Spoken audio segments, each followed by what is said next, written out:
since 93 Sports. So, as most of you all knew, we had Mikey Garcia facing Sergey Lipinets for the IBF 140-pound title. And then also we had Oscar Valdez defending his 126-pound title with the WBO versus Scott Quigg. So I'm going to get into the Mikey Garcia fight first. Um, I mean, it was a lot more competitive than I thought it would be. Um, and I'm kind of a little annoyed by how they're making a big deal out of, him being among the ranks of fighters who came from 126 and was able to get titles at 30, 35, and 40. I mean, that's just, like you just picking a division or, certain divisions and making a big deal out of it. Or is there a class of people who won titles from 60 to was 60, 68, 75 and cruiserweight, or is it a group of people who got titles at 54 through 75? So I'm just kind of wondering about that. What's the whole big deal? It is a big deal to be four division world titleists, you know uh but just making a big deal out of coming from a certain weight, I mean, that's a little bit extra, just making a big deal out of something that ain't even that important in my opinion. But back to the fight. One thing I have to give Mikey Garcia credit for is, when you land a couple good shots on him, a lot of times fighters will, shell up and let the momentum shift. But Mikey Garcia, as soon as you land a good shot on him, he'll immediately respond with something. That's something that he did to Broner, and I think that had a lot to do with why Broner couldn't get anything significant going, because as soon as Broner would land a good shot or a good combination, you know Jesse, what's the guy? Mikey Garcia would immediately come back with something of his own and keep the tide in his favor. So that's definitely something Mikey Garcia is good with. I believe he knocked him down with a counter left hook, the guy Sergey Lipinets. But Sergey Lipinets definitely showed that he had some skill. He had good head movement, and he was landing that overhand right a lot tonight. So that definitely shows you that Mikey Garcia can be hit, especially when you throw with him and don't give him a lot of space.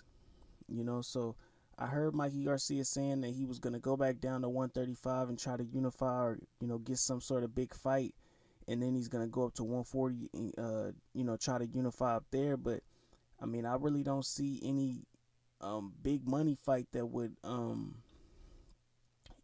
entice Mikey Garcia. It's obvious that he's looking for big money fights.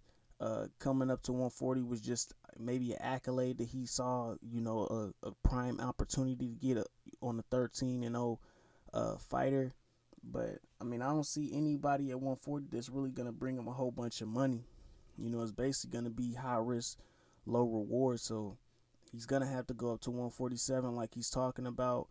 And I don't know what his resistance gonna be up there. We really haven't seen him up against a devastating puncher at 140 to really know what his resistance will be at 147. A good fight that would really show us what his resistance would some would look like at 140 would be if he got up in there with Regis Prograis.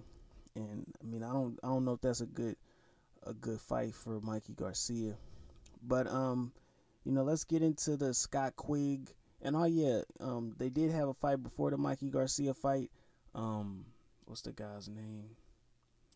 Rancis Bartholomew, some shit like that. He fought this, I believe it's a Russian guy, and I mean, he just got destroyed, man. He looks like he doesn't belong at 140.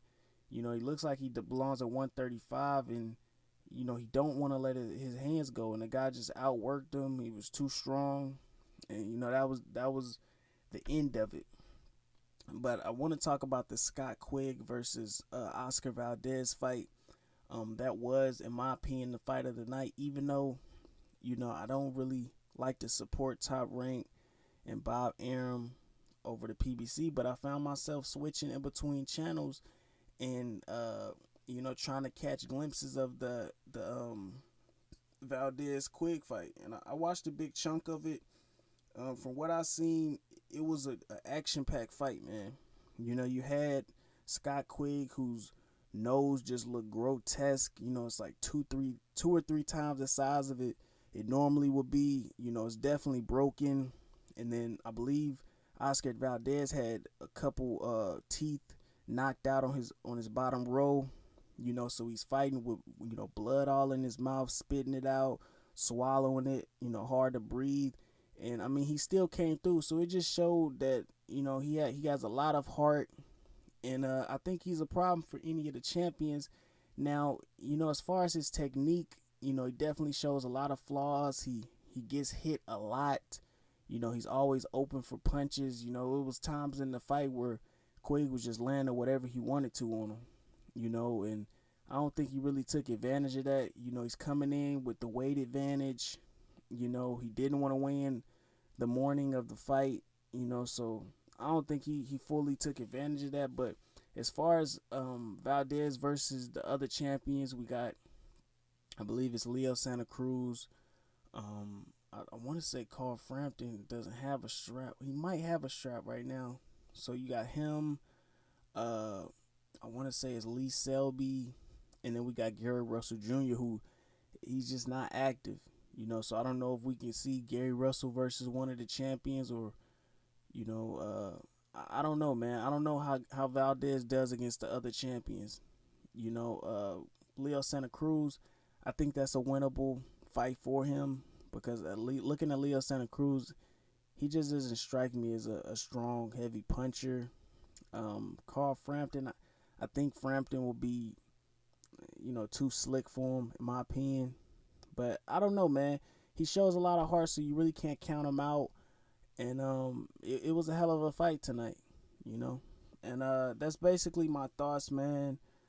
Since 93 Sports, make sure you like, comment, subscribe, and hit that bell icon to be notified when all my latest content drops. And I'm out.